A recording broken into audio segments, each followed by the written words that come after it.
Bapak Ibu, saudara-saudariku yang terkasih dalam Tuhan kita Yesus Kristus, salam jumpa kembali, salam sejahtera untuk kita semua.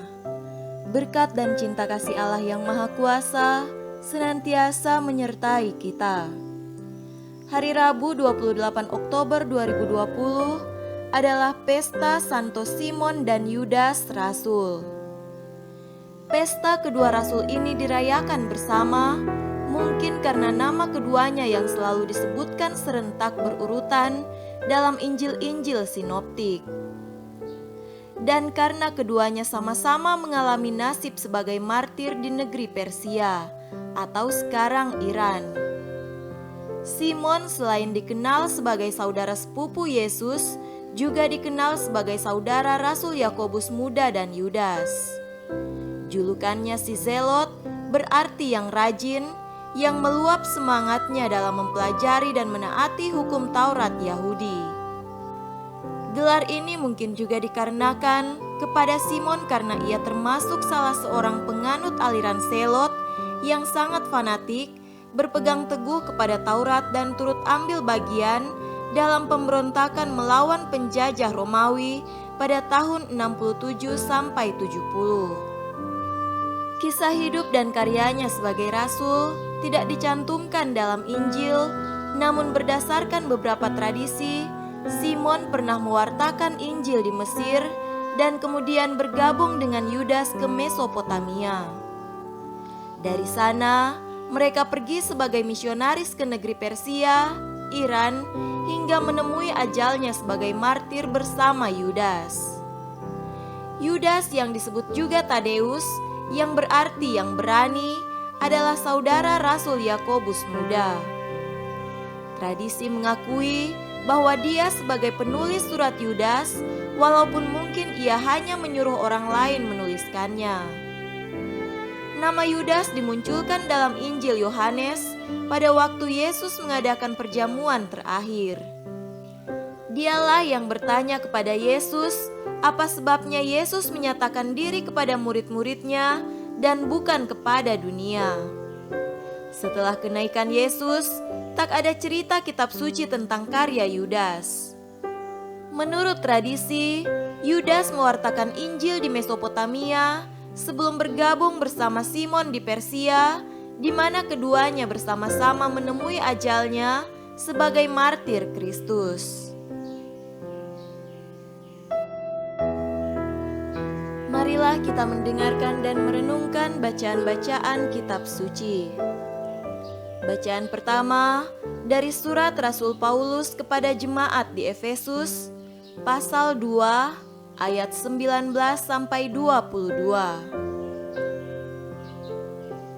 Demikianlah kamu bukan lagi orang asing dan pendatang, melainkan kawan sewarga dari orang-orang kudus dan anggota-anggota keluarga Allah yang dibangun di atas dasar para rasul dan para nabi dengan Kristus Yesus sebagai batu penjuru.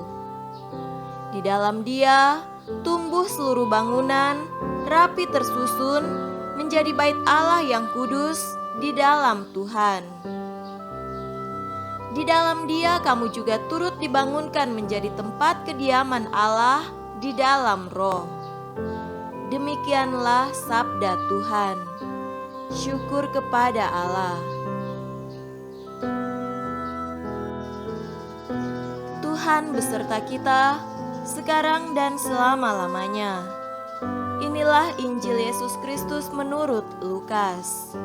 Dimuliakanlah Tuhan. Injil Lukas pasal 6 ayat 12 sampai 19. Pada waktu itu, pergilah Yesus ke bukit untuk berdoa, dan semalam-malaman ia berdoa kepada Allah. Ketika hari siang, ia memanggil murid-muridnya kepadanya, lalu memilih dari antara mereka 12 orang yang disebutnya rasul. Simon yang juga diberinya nama Petrus, dan Andreas saudara Simon, Yakobus dan Yohanes, Filipus dan Bartolomeus, Matius dan Thomas, Yakobus anak Alfeus, dan Simon yang disebut orang Selot, Yudas anak Yakobus, dan Yudas Iskariot yang kemudian menjadi pengkhianat. Lalu ia turun dengan mereka dan berhenti pada suatu tempat yang datar. Di situ berkumpul sejumlah besar dari murid-muridnya dan banyak orang lain yang datang dari seluruh Yudea dan dari Yerusalem dan dari daerah pantai Tirus dan Sidon. Mereka datang untuk mendengarkan dia dan untuk disembuhkan dari penyakit mereka. Juga mereka yang dirasuk oleh roh-roh jahat beroleh kesembuhan. Dan semua orang banyak itu berusaha menjamah dia karena ada kuasa yang keluar daripadanya dan semua orang itu disembuhkannya. Demikianlah Injil Tuhan. Terpujilah Kristus.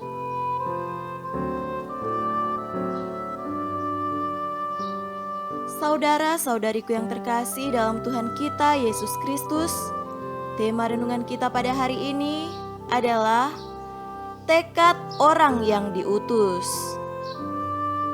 Pada tanggal 28 Oktober tahun 1928, sekelompok pemuda Indonesia dengan berani dan tegas menyatakan tekad bersamanya, yaitu bertumpah darah yang satu, tanah air Indonesia, berbangsa yang satu, bangsa Indonesia, dan menjunjung bahasa persatuan, bahasa Indonesia. Tekad untuk mewujud nyatakan jati diri sebagai satu bangsa yang berdaulat, yang saling berkomunikasi dengan satu bahasa, dan bersama-sama mendiami satu tempat yang bebas merdeka, inilah yang menjadi impian para pemuda pelopor kemerdekaan Indonesia. Pada hari ini juga, kita mendengar warta Injil Lukas tentang Yesus yang memilih 12 orang untuk menjadi kelompok terdekatnya yang bertekad dan bersedia untuk diutus sebagai rasul untuk mewartakan kabar gembira kerajaan Allah. Di antaranya ada Rasul Simon orang Selot dan Yudas Tadeus, anak Yakobus, yang kita rayakan pada hari ini. Para rasul ini menjadi batu-batu dasar untuk komunitas anak-anak Allah dengan Yesus Kristus sebagai batu penjuru. Di dalam Dia tumbuh seluruh bangunan, rapi tersusun, menjadi bait Allah yang kudus di dalam Tuhan.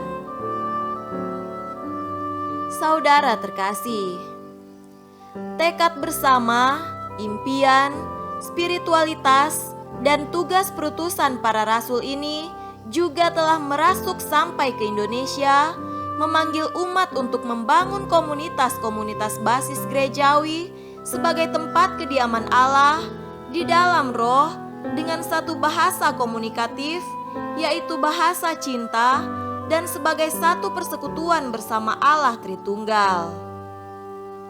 Secara khusus, spiritualitas Rasul Yudas Tadeus misalnya sudah menjiwai kehidupan para siswa seminari menengah di Langgur Kei, di Maluku, dan dari jantung seminari kecil ini sudah bermunculan puluhan pemuda yang menyatakan tekad bersama untuk mengikuti jejak Kristus dan mewartakan kabar gembira kerajaan Allah.